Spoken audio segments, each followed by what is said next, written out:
guys, welcome to the Vanguard Podcast, Episode 4. I'm Gavin. I'm Zach.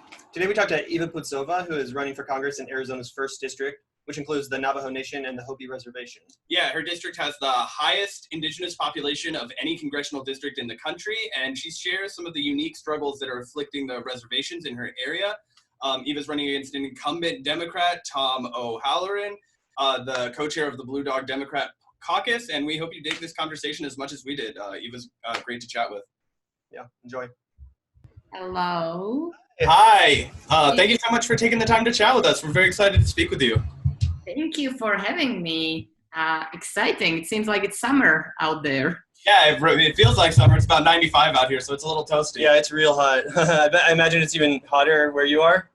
Actually, no, I'm at 7,000 feet in Flagstaff in Arizona, so it's probably actually kind of a cool day, and it's not supposed to be warmer than 70 degrees today. Oh, that's lucky.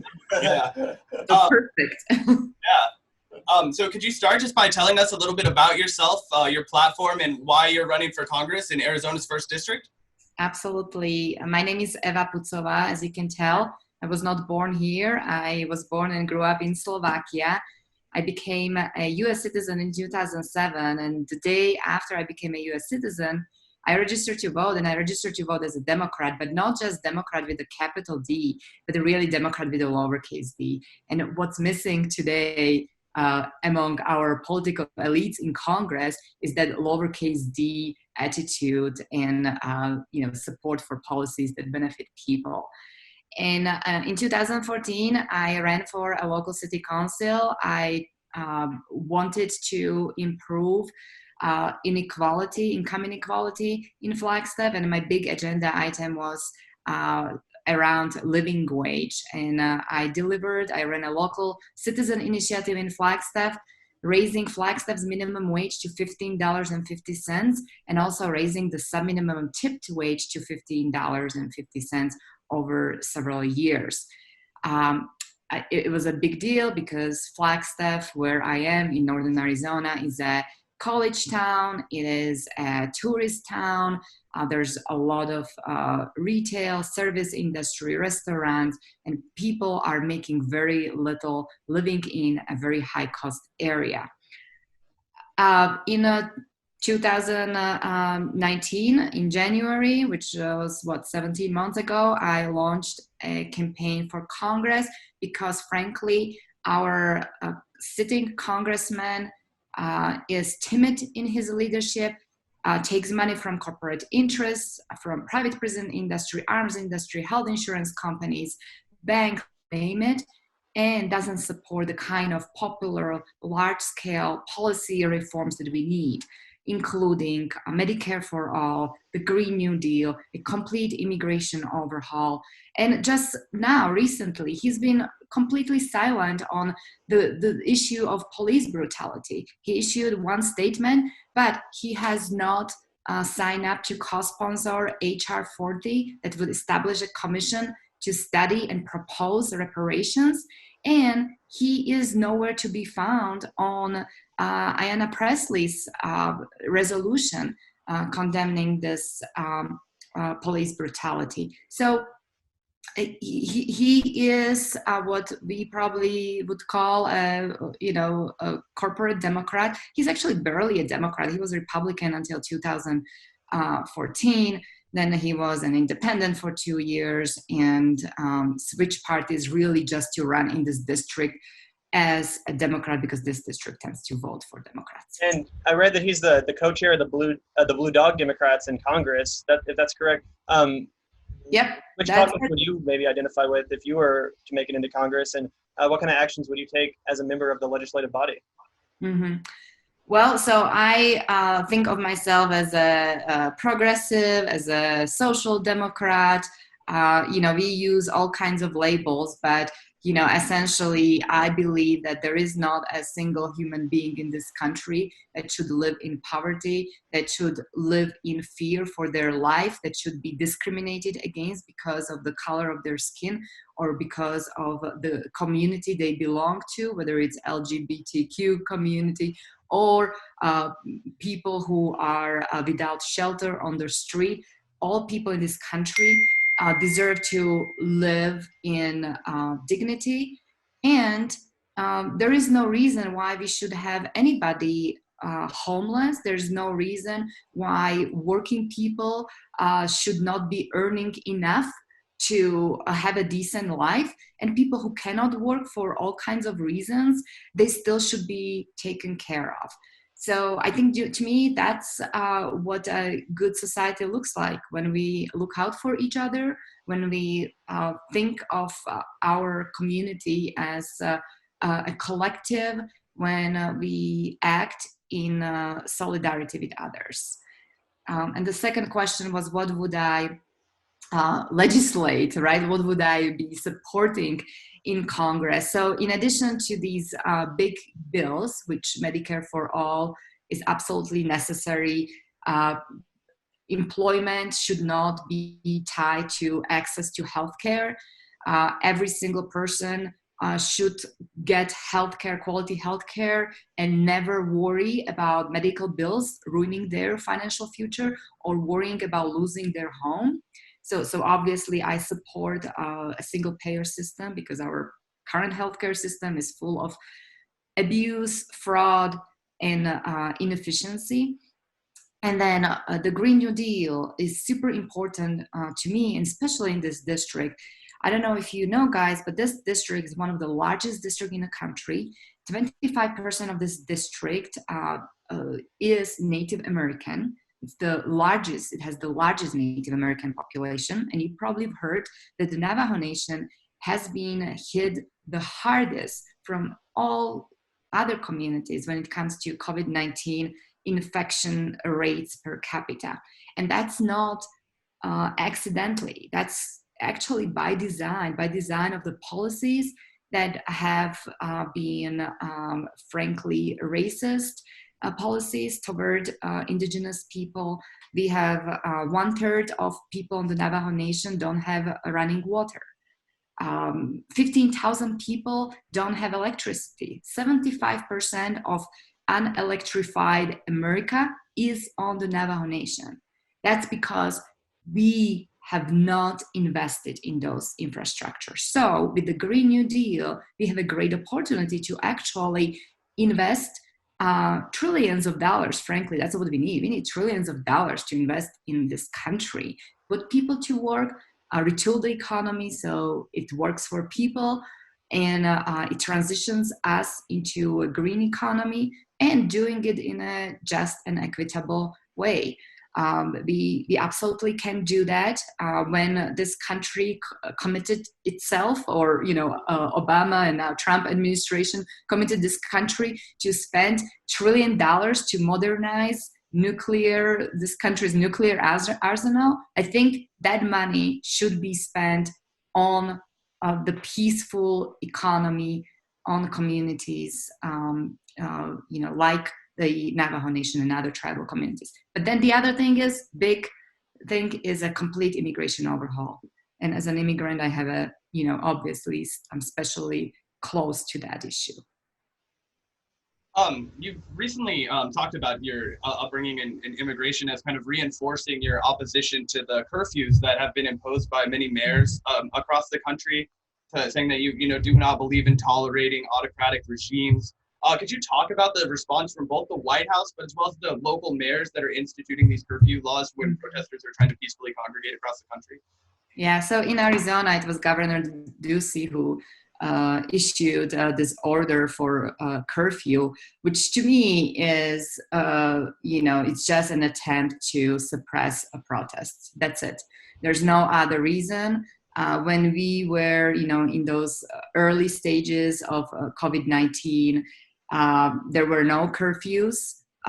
People's health was not considered important enough to enact curfew for that reason. It was at the time when people went to the streets to protest police brutality that our governor issued this order. I grew up in Slovakia, the former Czechoslovakia. I was 12 years old in 1989. And what I've learned at that age was that it is important that we have the right to protest our government, that it is very important that we exercise the right, and that we recognize that the governments that suppress the right are totalitarian, autocratic in their nature. And unfortunately, and this is very sad, in the United States of America, this great democracy that we think we have, we see these actions that you cannot describe as anything else as autocratic. When I see the militarized police, the special forces being present during protests, I see the state police in 1989 being present during the Velvet Revolution.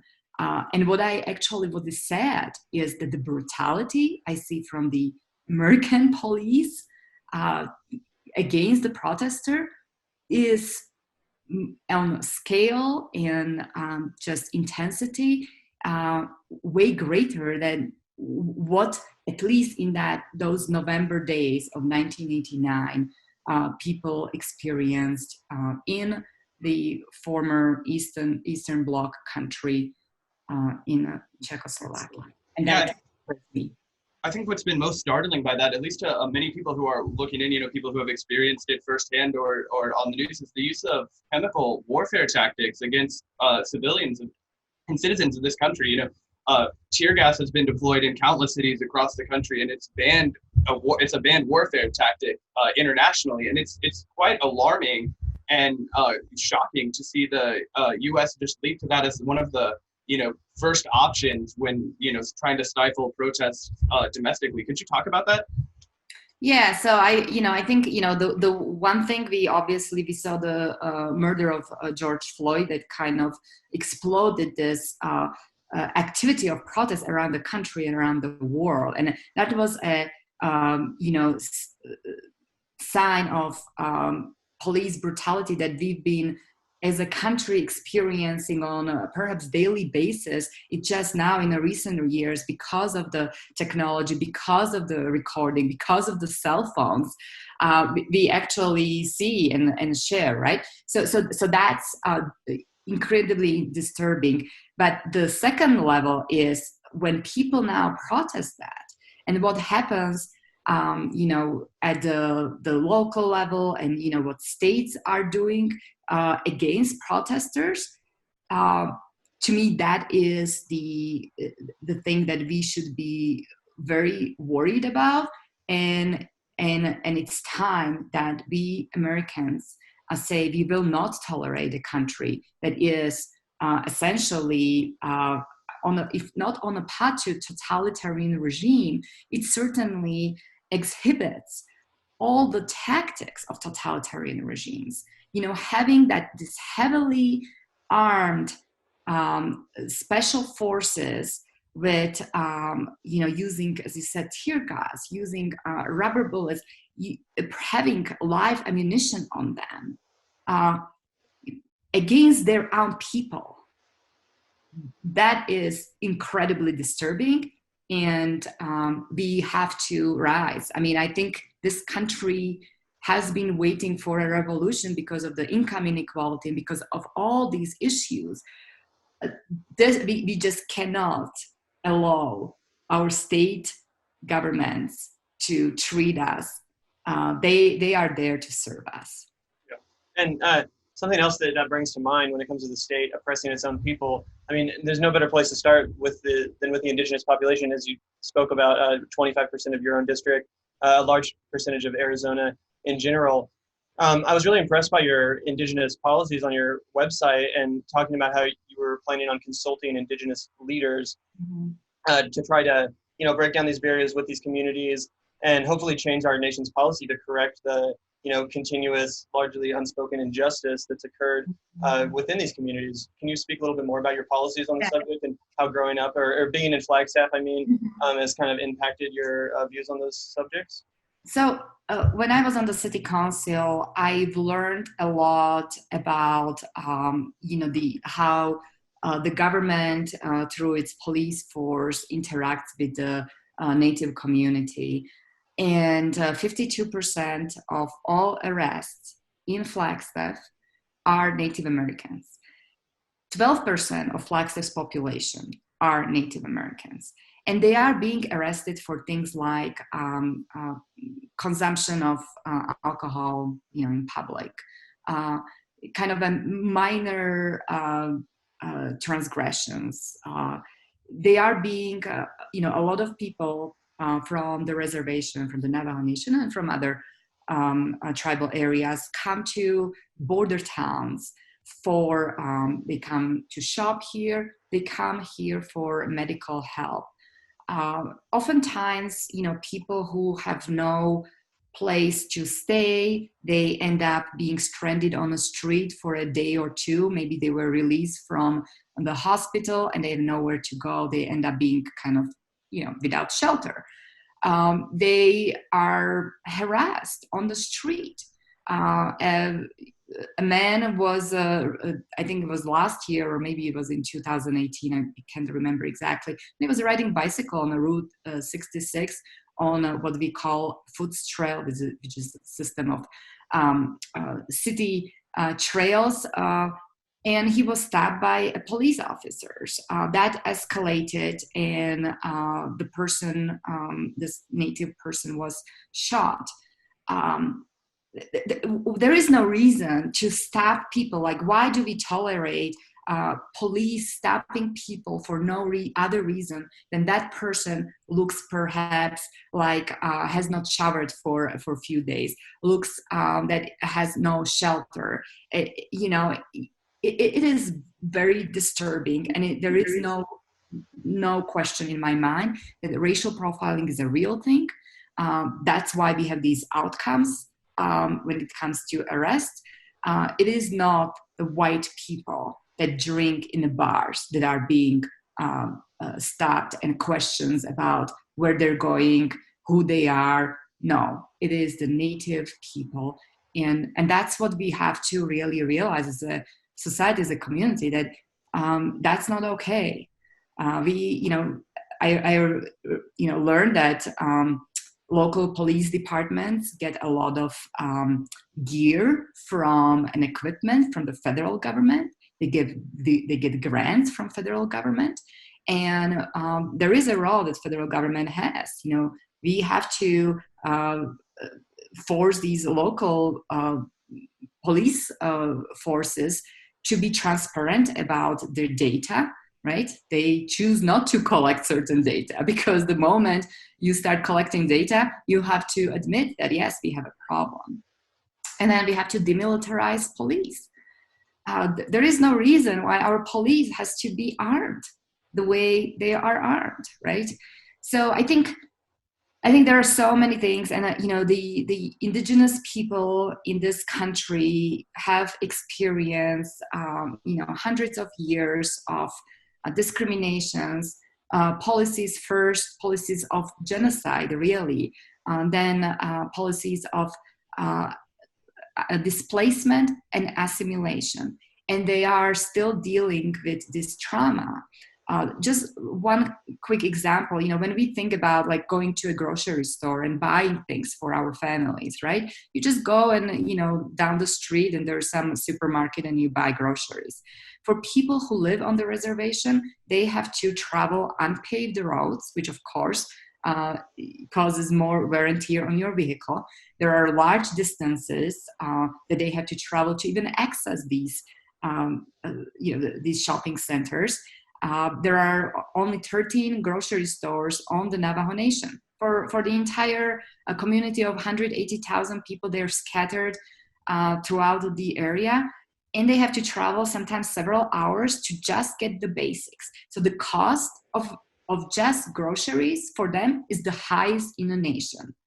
The kids that live on the reservation, they sometimes spend 2-3 hours on a school bus going to and from schools. And then so many parents choose to send kids to these border towns, boarding schools, where the kids don't have to spend so much time on the bus. But that has also effects on their family unit.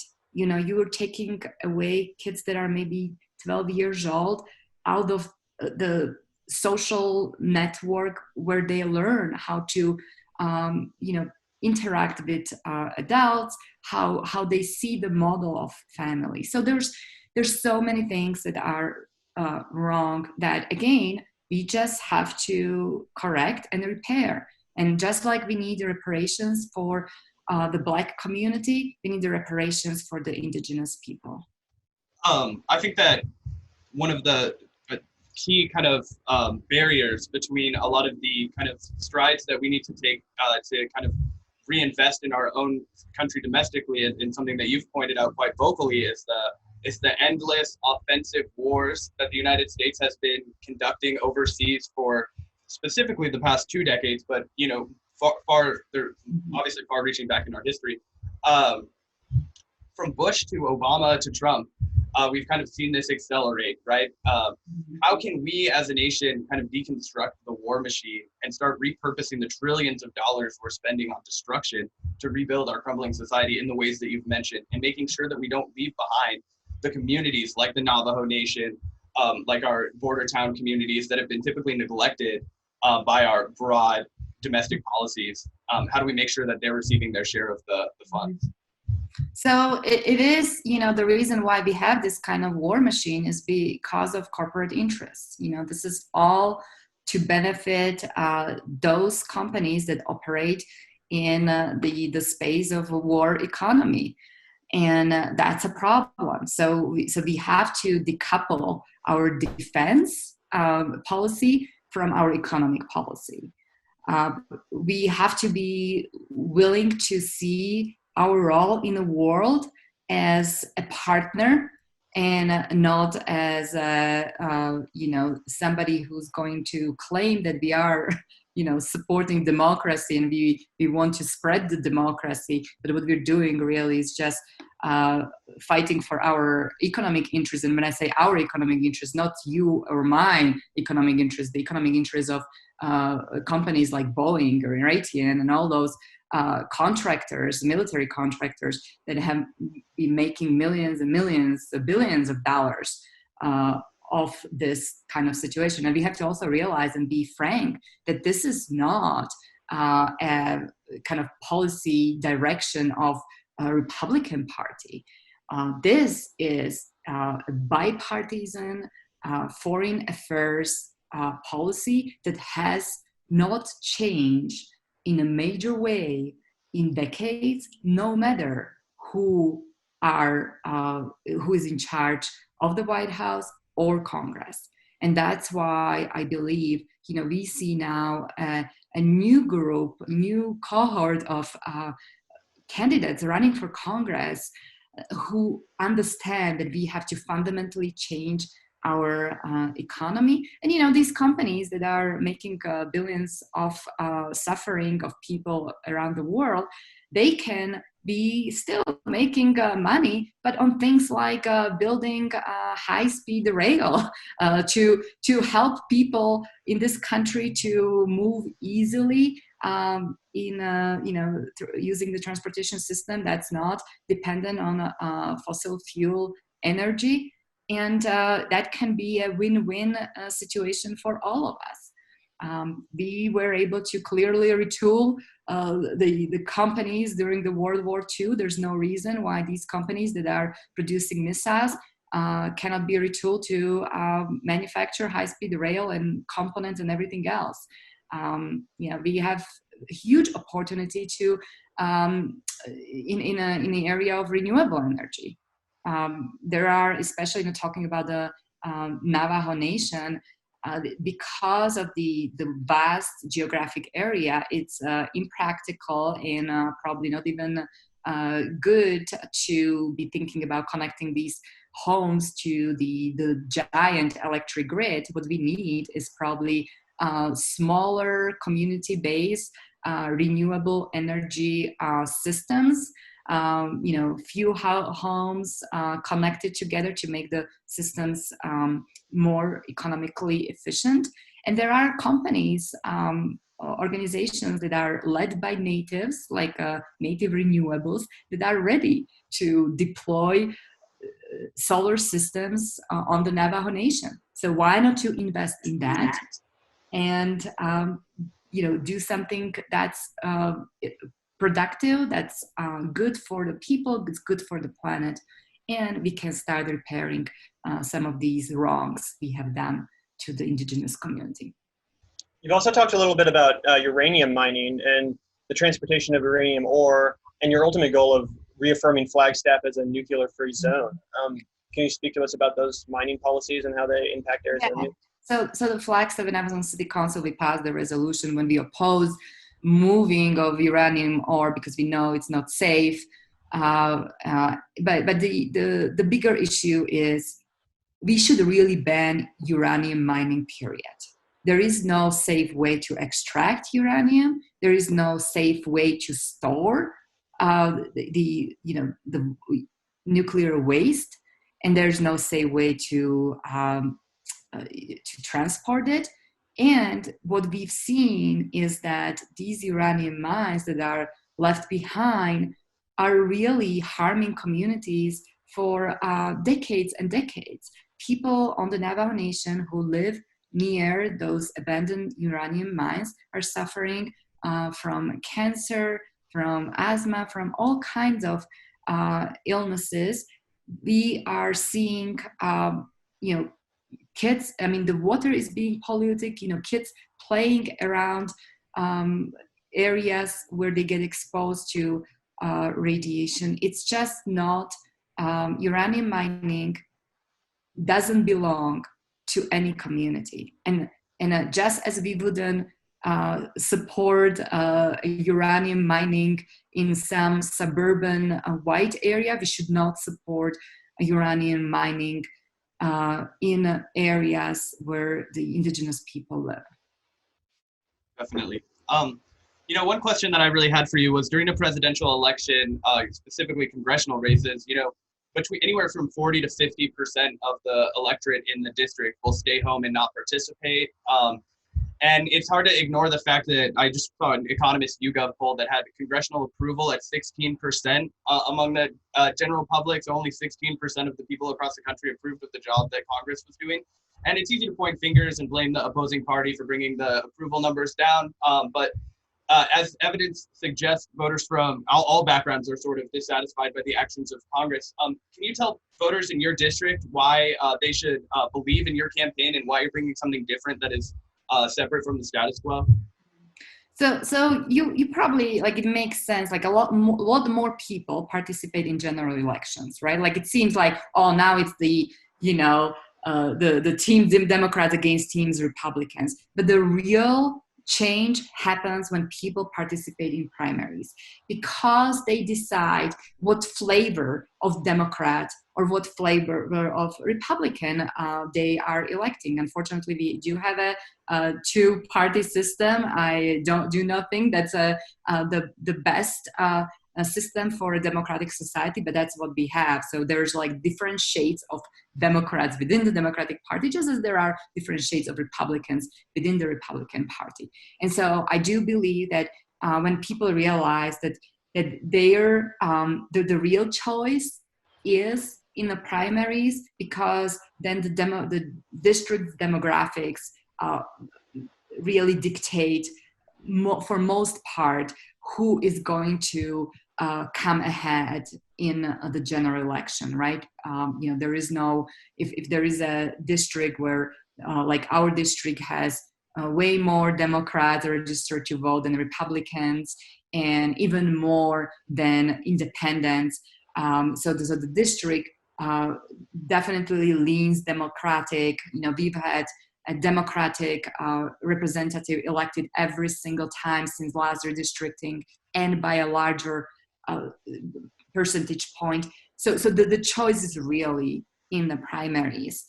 And that's, you do have to kind of look into the candidate, see, what kind of candidate you want. And I'm offering something that, I it's too sad that we have to talk about it, but, we have so many in Congress who are corrupted. And this is an institutionalized, legalized corruption, but it's corruption nevertheless. My opponent takes money from corporate interests, as I mentioned, more than $500,000 for in this campaign cycle. That's ridiculous. Like who are the people that he's going to represent in his policies? And we've seen his votes. Of course, they're the corporate interests. And so I am candidate who cannot be bought. Our campaign doesn't take a single penny from corporate interests. And in fact, if you do feel like supporting us, you can go to evaforcongress.com and there's also donate button. And if you are short on cash, we'd love to have your time, because volunteering and helping our campaign, phone banking is extremely helpful. And again, you can do that by going to evaforcongress.com, and there's a volunteer menu item that you can click on. But what I'm going to tell people is that we do have to. I mean, voting is, we shouldn't just say this thing like, just go and vote. No, it's not a generic thing, like this generic advice, just vote for whoever you feel. No, there are real consequences and differences. And, we've seen this play out in this country with with the police brutality. Most of the cities where we've seen police brutality to be recorded and shared, doesn't mean that it doesn't happen elsewhere, but those cases, they are led by Democratic mayors. They are led by Democratic councils. So it's not just, who is in charge, which party, but also who makes up that party, what faction, what are their values. And that's, why those primaries matter. Eva Putzova, thank you so much for joining us today. I think that's a great place to wrap. Yeah, we really appreciate it, and wish you luck in your congressional race. Thank you guys for doing this. Hey guys, thanks for watching. We really loved having that chat with Eva. We think she has a lot of great ideas, and Yeah, check out the links in the description to follow us on Twitter and at thevanguard.blog for more content, articles, and such. Yeah, stay safe, stay cool.